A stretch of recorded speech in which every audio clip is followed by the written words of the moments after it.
Welcome to your golf travel. So before we get on with the best golf courses in the UAE, guess the course. You can see it right here. It looks incredible. It was designed by Carl Litton and opened in 1988. So put in the comments below what course you think it is and wait until the end of the video to find out if you are correct. Beside me, I've got Simon Aiken, the perfect person that you want in this video right now to give you the insights to the best golf courses in the UAE.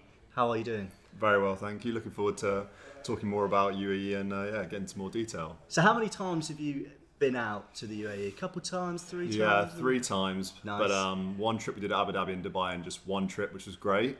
And then did Abu Dhabi and Dubai separately on another occasion as well. Nice. So yeah, been very fortunate, very lucky. Each trip just as amazing Oh, as of the course. last, I'm guessing. Playing golf, that never gets old. Honestly, Yeah. the conditions ridiculous, the weather's perfect. It's the ultimate golf escape, really. Yeah, I went there, played there once, went to visit, went with Ali from Your Golf Travel. We played a few courses out there and it was like a bucket list trip. Yeah. Like it was just incredible. And the best thing about it was very spontaneous. I had no idea that I was going until maybe like a couple of weeks before, and I was like, absolutely. Like, Yeah, let's- definitely. like- Got to like- get on it. Yeah, for sure. Yeah, Like, we yeah. played night golf out there, we played some championship courses.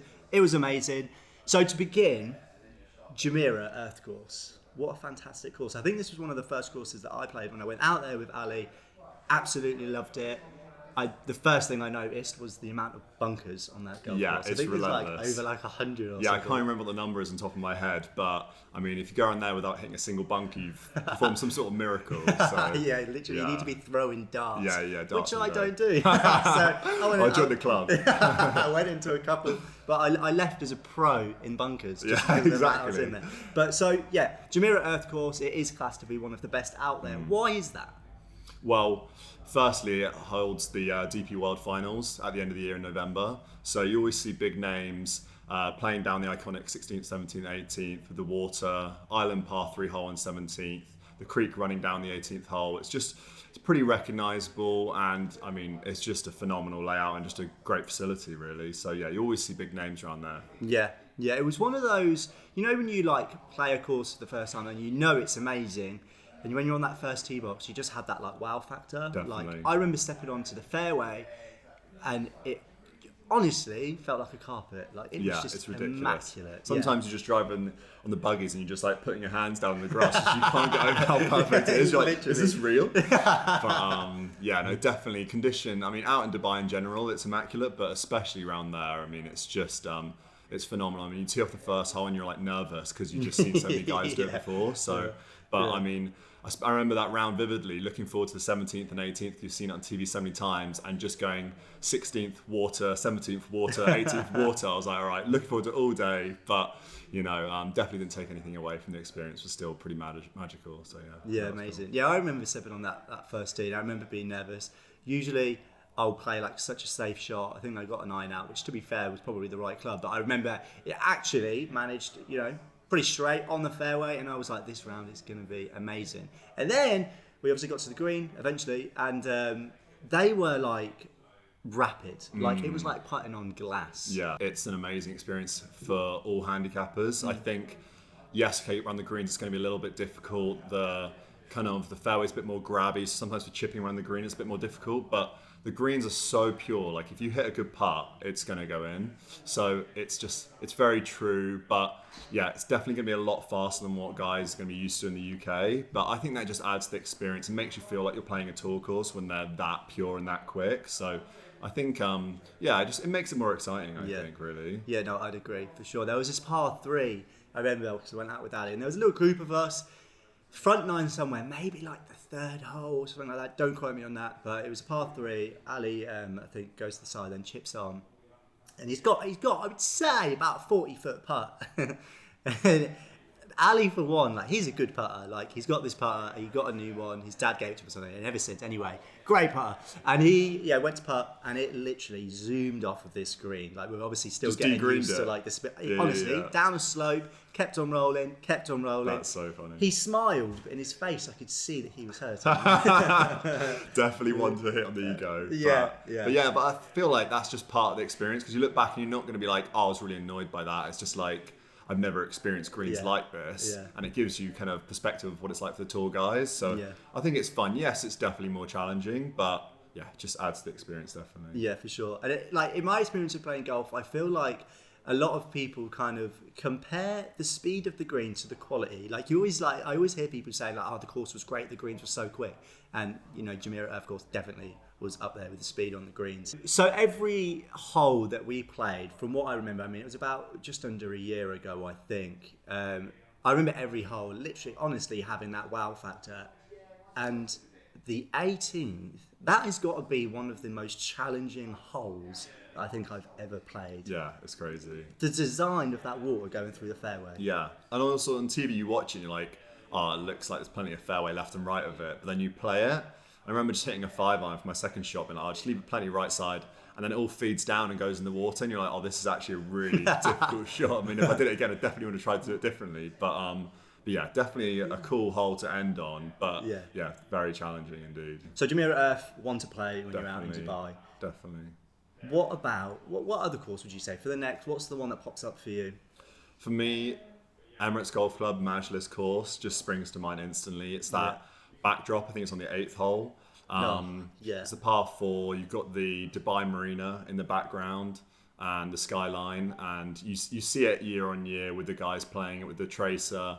And definitely when you play it, you appreciate how much further left you actually have to aim, because you cannot carry the sand. You have to actually take the conservative approach. Isn't it like 320 to like carry it like towards like the middle of the fairway? Yeah, if you're taking right side, I reckon it's probably 300, especially off the backs. Yeah. But yeah, when you actually play, there's like a lower tee, which means you don't have to take as much carry. But I think you've got to get the full experience and just give it a go. Yeah. So yeah, it's such an iconic backdrop that like.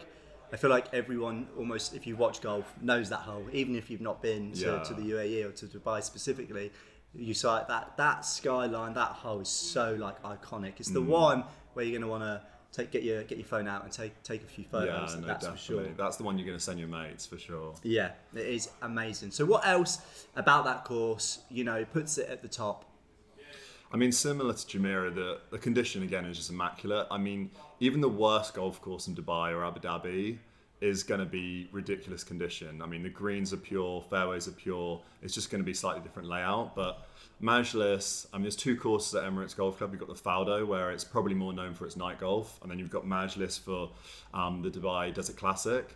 But yeah, I mean, you can see the Dubai Marina backdrop skyline from all around the course. It's not just on that iconic par 4. So yeah, the views are relentless, condition is amazing, and you're walking the footsteps of insane golfers like Tiger and Rory. So yeah, it's definitely one on the bucket list. Yeah, for sure. I think when I played it with Ali, it was either right before or right after the Hero Classic. It was championship conditions.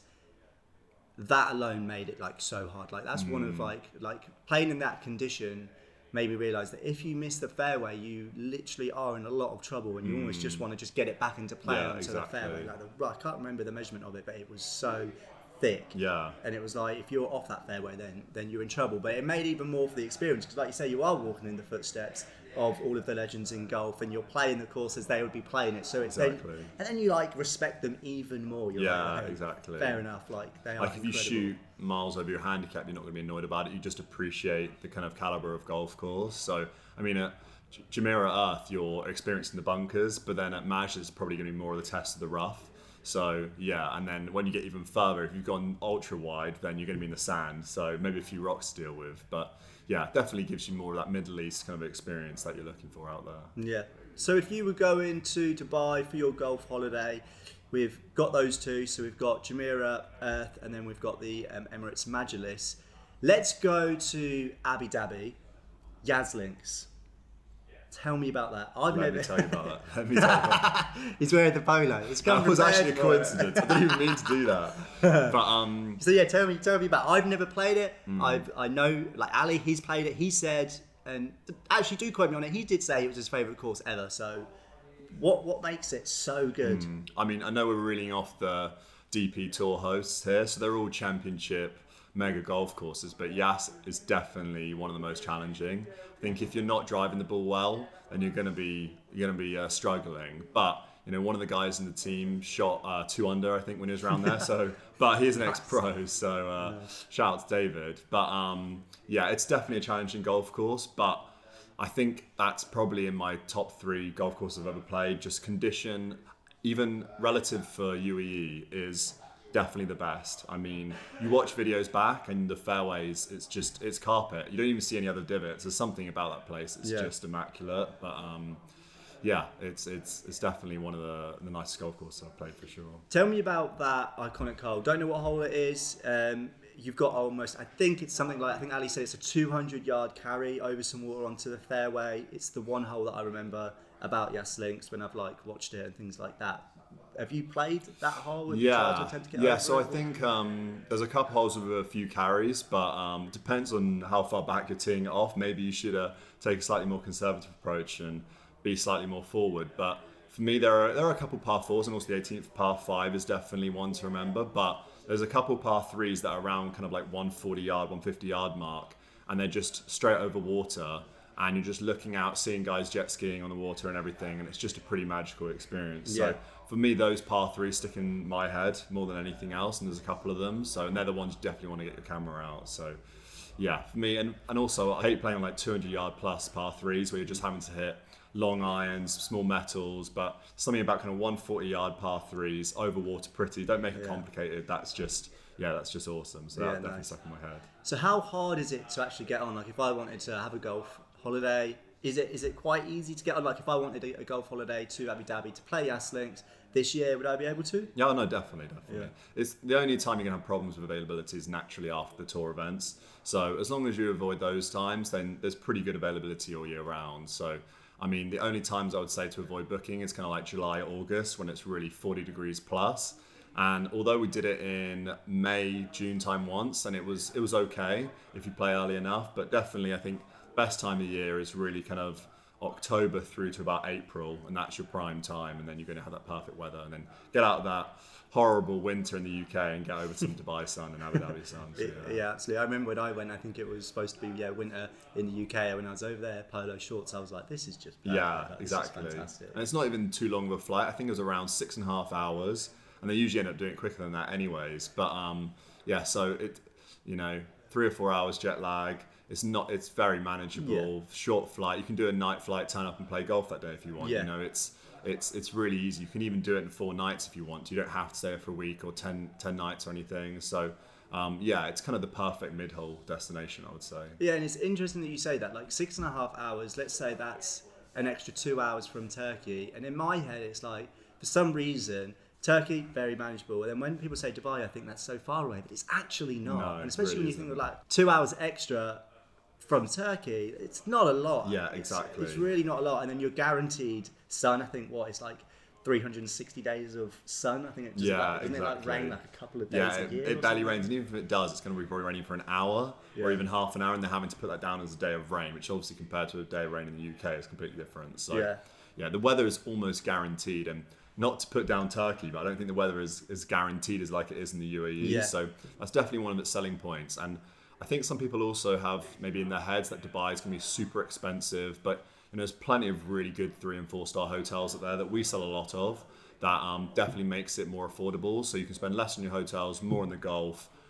Just to have an ultimate trip, really. Yeah, so. And I remember the flight being very comfortable as well. Yeah, I know exactly. We talk about golf courses, I know, but obviously you need to get there eventually. And the flight, I just remember just being so comfortable. So the 6 hours, 6.5 hours, it was an absolute breeze. Okay, so we've named 3 fantastic courses there. Are there any others that you think right at the top? If I had to list one more, Abu Dhabi is definitely one. Abu Dhabi Golf Club is one I want to talk about. There's a hotel, Vogo Abu Dhabi, right on site, so you can literally walk out of your room and basically be on the range to hit a warm up and then go on the tee box. Is this the iconic? Yeah, the Falcon clubhouse, nice. Abu Dhabi Golf Club. Does some amazing lunches there as well, so highly recommend checking that out after the round. But be able to walk out, hit the range, and then go play 18 holes of golf, and then just go back to your room, clean up, go out for dinner. It's best escape for groups, and it's just, if you're a real golf geek and want to play as much as possible, then it's the perfect option for sure. Yeah, nice. I mean, there are so many fantastic courses in the UAE, and for me, it's just a perfect golf holiday destination because you've got the championship golf courses that you can play, plus so many others. You know, there are so many other courses to play, more so than what we've mentioned on this podcast. But Dubai as a destination is just a perfect holiday. Like when me and Ali went out, we went on like jet skis and stuff like that. I know that's not everybody's thing, but there is literally something for everyone in Dubai, in the UAE, Abu Dhabi, and things like that. So it's just such a great destination. If you just want to play pure golf, absolutely. Yeah, if you want to do some other things. Yeah, exactly. Like when we went out there, we were very focused on the golf. But so if you don't want to be worrying about the shopping malls, the beaches or anything, then you can really just fill your boots with golf, there's even Top Golf in Dubai now, and then you've got night golf at the Falcon course at Emirates. So, you know, you can just fill your boots with golf if you want to, but, you know, if you want to have a bit more of a leisurely trip, then you can go to the beaches. There's massive malls, which are pretty iconic out there. Yeah, doing jet ski, which we also did as well. Did you? Yeah, so amazing. I mean, yeah, with the Burj Arab behind us, hotel, that picture is definitely one that's going to be remembered for a long time. So, yeah, definitely there's plenty for everyone. I think Dubai has a stigma. It's like, all 5-star, super expensive, flashy money, but it really isn't like that. You can obviously do that experience if you want to, but you can also do it low key and just keep yourselves to yourselves. It's really, there's something out there for everyone, I think. Yeah. I mean, you've just heard Simon there. Your Golf Traveller is so good at like curating the packages for clients. You want to spend this much, you want to spend that much. Simon and the team, they're the perfect people to speak to when you want to book these golf holidays. So if you're not sure on what you want to do in Dubai, in Abu Dhabi, call up, maybe Simon's going to answer, and he's going to give you all of the answers that you need to create that perfect golf itinerary. So with that being said, Simon, thank you so much for giving us an insight into the UAE and best golf courses in there. If you do want to book a golf holiday to Abu Dhabi, to Dubai, then do call yourgolftravel.com. And remember, Your Golf Travel are always going the extra yard.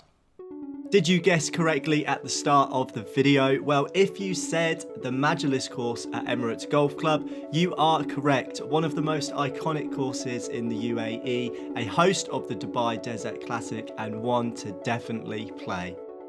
If you like the look of the UAE, visit yourgolftravel.com to look at our incredible packages.